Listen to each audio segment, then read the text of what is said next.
ओम शांति। 29 अप्रैल 2021। बाबा के महावाक्य। मीठे बच्चे, पावन बनो तो रूहानी सेवा के लायक बनेंगे। देही अभिमानी बच्चे रूहानी यात्रा पर रहेंगे और दूसरों को भी यही यात्रा कराएंगे। प्रश्न। संगम पर तुम बच्चे जो कमाई करते हो, यही सच्ची कमाई है, कैसे? उत्तर। अभी की जो कमाई है वह 21 जन्म तक चलती है। इसका कभी भी देवाला नहीं निकलता। ज्ञान सुनना और सुनाना, याद करना और कराना, यही है सच्ची सच्ची कमाई, जो सच्चा सच्चा बाप ही तुम्हें सिखलाता है। ऐसी कमाई सारे कल्प में कोई भी कर ना सके। दूसरी कोई भी कमाई साथ नहीं चलती। गीत। हमें उन राहों पर चलना है। ओम शांति। भक्ति मार्ग में तो बच्चों ने बहुत ठोकरें खाई हुई हैं। भक्ति मार्ग में बहुत ही भावना से यात्रा करने जाते हैं, रामायण आदि सुनते हैं। ऐसे प्रेम से बैठ कहानियां सुनते हैं जो रोना भी आ जाता है। हमारे भगवान की सीता भगवती को रावण डाकू ले गया। फिर सुनने समय बैठ रोते हैं। यह हैं सब दंत कथाएं जिससे फायदा कुछ भी नहीं। पुकारते भी हैं, हे पतित पावन आओ, आकर हम दुखी आत्माओं को सुखी बनाओ। यह नहीं समझते कि आत्मा दुखी होती है, क्योंकि वह तो आत्मा को निर्लेप कह देती हैं। समझते हैं आत्मा सुख दुख से न्यारी है। यह क्यों कहते हैं? क्योंकि समझते हैं परमात्मा सुख दुख से न्यारा है। तो बच्चे फिर सुख दुख में कैसे आएंगे? इन सब बातों को अब बच्चों ने समझा है। इस ज्ञान मार्ग में भी कभी ग्रहचारी बैठती है, कभी कुछ होता है, कभी प्रफुल्लित रहते, कभी मुरझाया हुआ चेहरा रहता है। यह होती है माया से लड़ाई। माया पर ही जीत पानी है। जब बेहोश होते हैं तब संजीवनी बूटी दी जाती है, मन मना भव। भक्ति मार्ग में चहचटा बहुत है। देवताओं की मूर्तियों को कितना श्रृंगारते हैं, सच्चे जेवर पहनाते हैं। वह जेवर तो ठाकुर की प्रॉपर्टी हुई। ठाकुर की प्रॉपर्टी सो पुजारी व ट्रस्टी की हो जाती है। तुम बच्चे जानते हो कि हम चैतन्य में बहुत हीरे जवाहरों से सजे हुए थे। फिर जब पुजारी बनते हैं तो भी बहुत जेवर पहनते हैं। अब कुछ भी नहीं है। चैतन्य रूप में भी पहने, फिर जड़ रूप में भी पहने।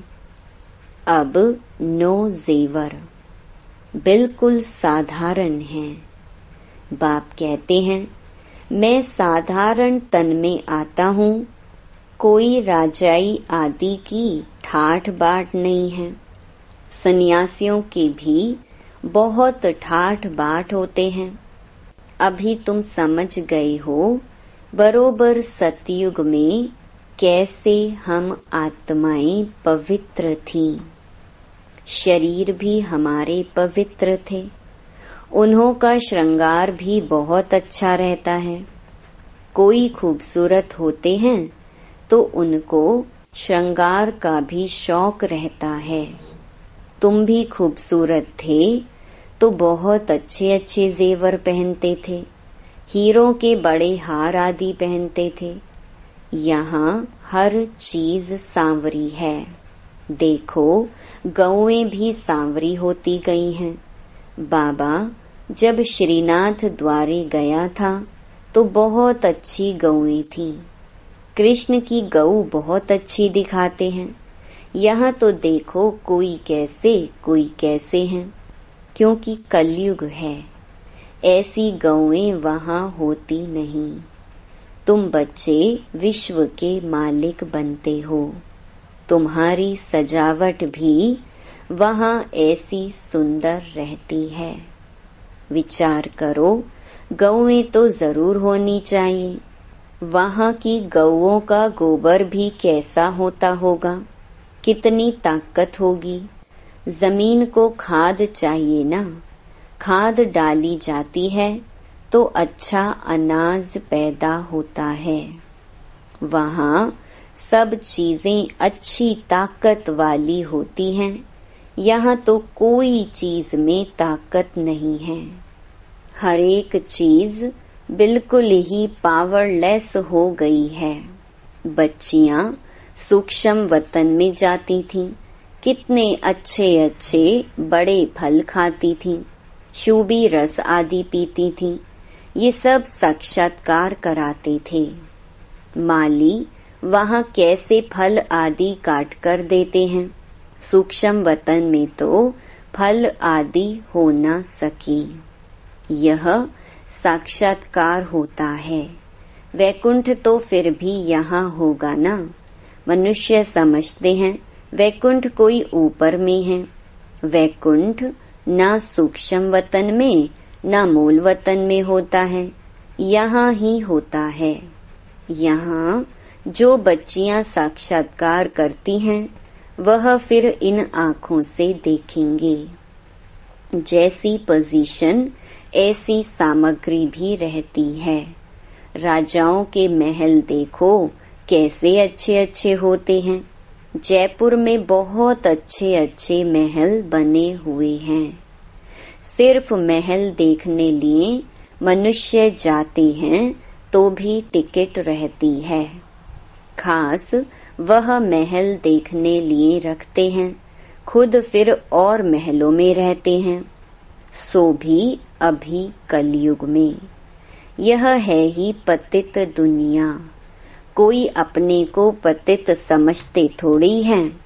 तुम अभी समझते हो, हम तो पतित थे, कोई काम के नहीं थे, फिर हम गोरा बनेंगे।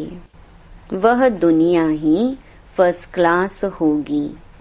यहाँ भल अमेरिका आदि में फर्स्ट क्लास महल हैं, परंतु वहाँ की भेंट में यह तो कुछ नहीं है, क्योंकि यह तो अल्पकाल का सुख देने वाले हैं।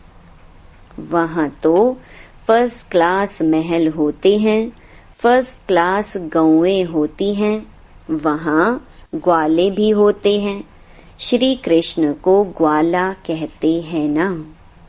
यहाँ जो गौओं को संभालने वाले हैं वह कहते हैं हम गुजर ग्वाले हैं, कृष्ण के वंशावली हैं।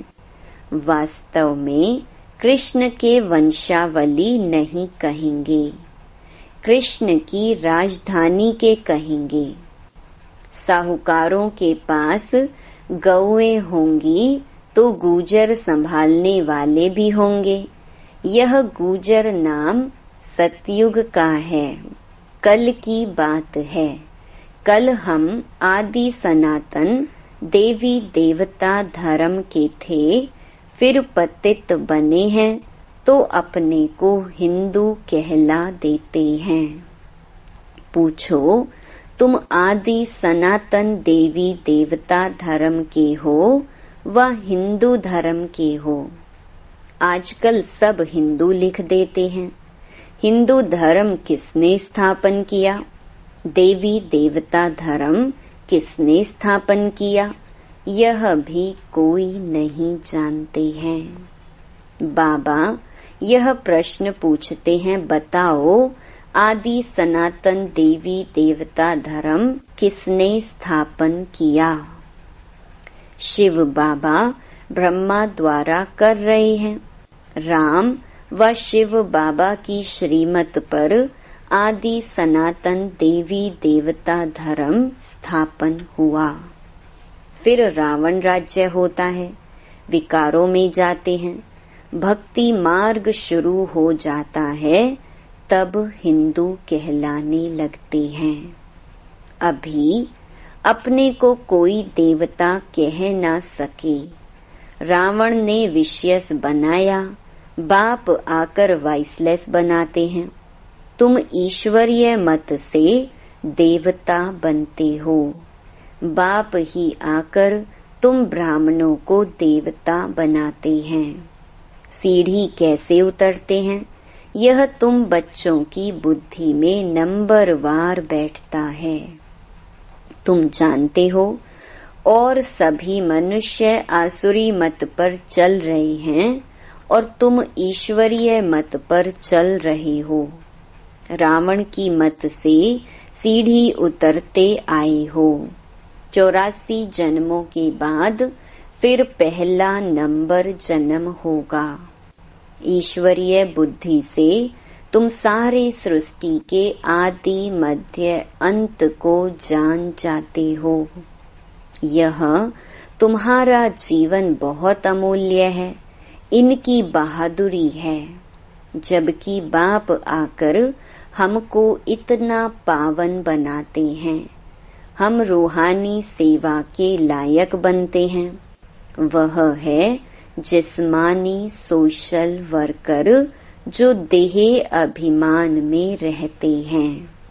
तुम देही अभिमानी हो, आत्माओं को रूहानी यात्रा पर ले जाते हो। बाप समझाते हैं, तुम सतो प्रधान थे, अभी तमो प्रधान बने हो। सतो प्रधान को पावन, तमो प्रधान को पतित कहा जाता है। आत्मा में ही खाद पड़ी है, आत्मा को ही सतो प्रधान बनाना है।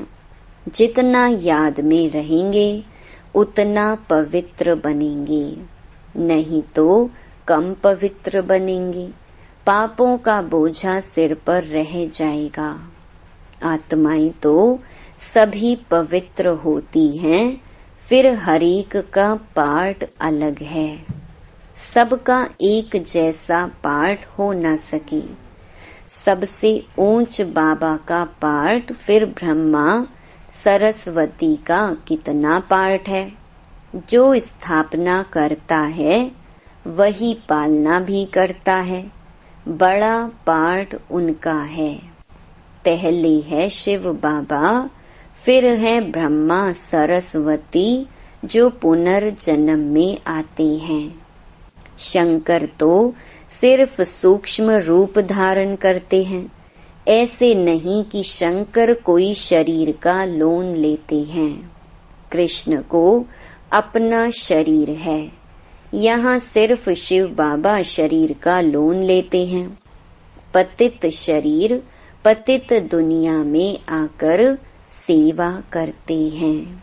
मुक्ति जीवन मुक्ति में ले जाने की, पहले मुक्ति में जाना पड़े। नॉलेजफुल एक ही बाप पतित पावन है, उनको ही कहते हैं शिव बाबा। शंकर को बाबा कहते शोभता नहीं है। शिव बाबा अक्षर बहुत मीठा है। शिव के ऊपर कोई अक चढ़ाते हैं, कोई क्या चढ़ाते हैं, कोई दूध भी चढ़ाते हैं। बाप बच्चों को अनेक प्रकार की समझानी देते रहते हैं। बच्चों के लिए समझाया जाता है सारा मदार योग पर है।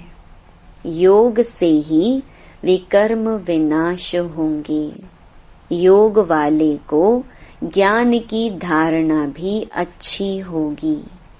अपनी धारणा में चलते रहेंगे क्योंकि फिर सुनाना भी पड़ता है। यह है नई बात। भगवान ने जिन्हों को डायरेक्ट सुनाया उन्होंने ही सुना, फिर तो यह ज्ञान रहता ही नहीं। अभी बाप तुमको जो सुनाते हैं वह अभी तुम सुनते हो। धारणा होती है, फिर तो प्रारब्ध का पार्ट बजाना होता है। ज्ञान सुनना सुनाना अभी होता है। सतयुग में यह पार्ट नहीं होगा। वहाँ तो है ही प्रारब्ध का पार्ट। मनुष्य बैरिस्ट्री पढ़ते हैं, फिर बैरिस्टर बन कमाते हैं। यह कितनी बड़ी कमाई है। इनको दुनिया वाले नहीं जानते।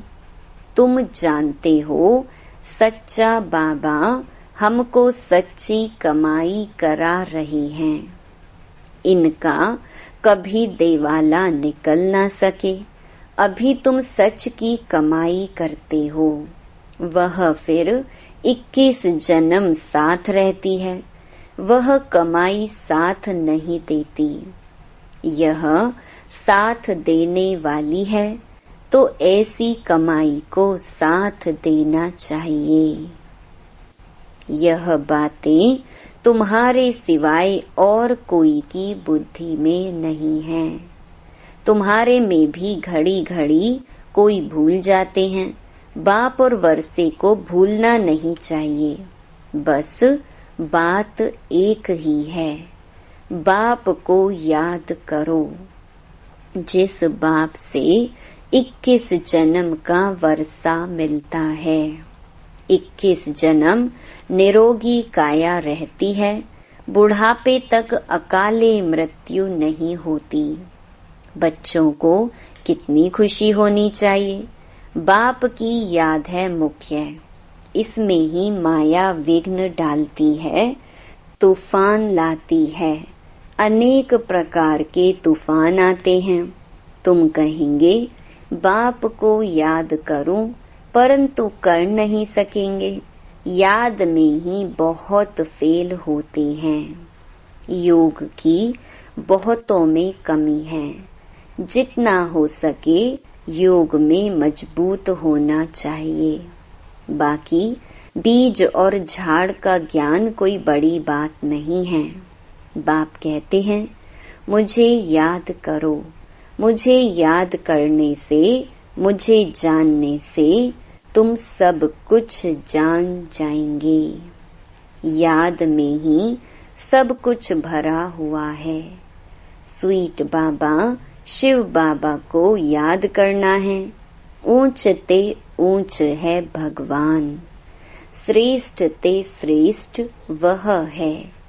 ऊंचे से ऊंच वर्षा देते हैं। 21 जन्मों के लिए सदा सुखी अमर बनाते हैं। तुम अमरपुरी का मालिक बनते हो, तो ऐसे बाप को बहुत याद करना चाहिए।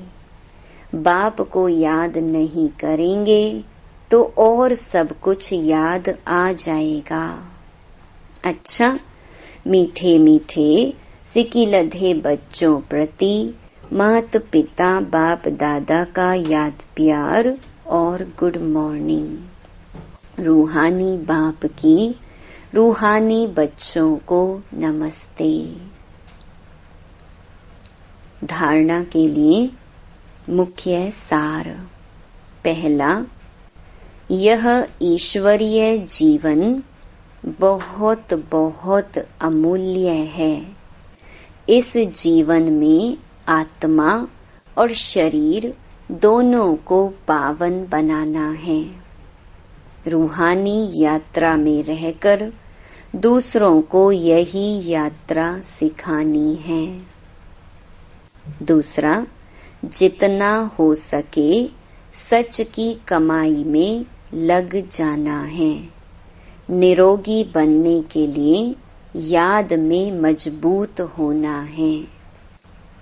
वरदान, मास्टर नॉलेजफुल बन अनजान पने को समाप्त करने वाले ज्ञान स्वरूप योग युक्त भव। मास्टर नॉलेजफुल बनने वालों में किसी भी प्रकार का अनजानपन नहीं रहता। वह ऐसा कहकर अपने को छुड़ा नहीं सकते कि इस बात का हमें पता ही नहीं था। ज्ञान स्वरूप बच्चों में कोई भी बात का अज्ञान नहीं रह सकता और जो योग युक्त हैं उन्हें अनुभव होता जैसे कि पहले से सब कुछ जानते हैं। वो यह जानते हैं कि माया की छमछम रिमझिम कम नहीं है। माया भी बड़ी रौनकदार है, इसीलिए उससे बचकर रहना है। जो सभी रूपों से माया की नॉलेज को समझ गए उनके लिए हार खाना असंभव है। स्लोगन, जो सदा प्रसन्न चित्त है वह कभी प्रश्न चित्त नहीं हो सकता। ओम शांति।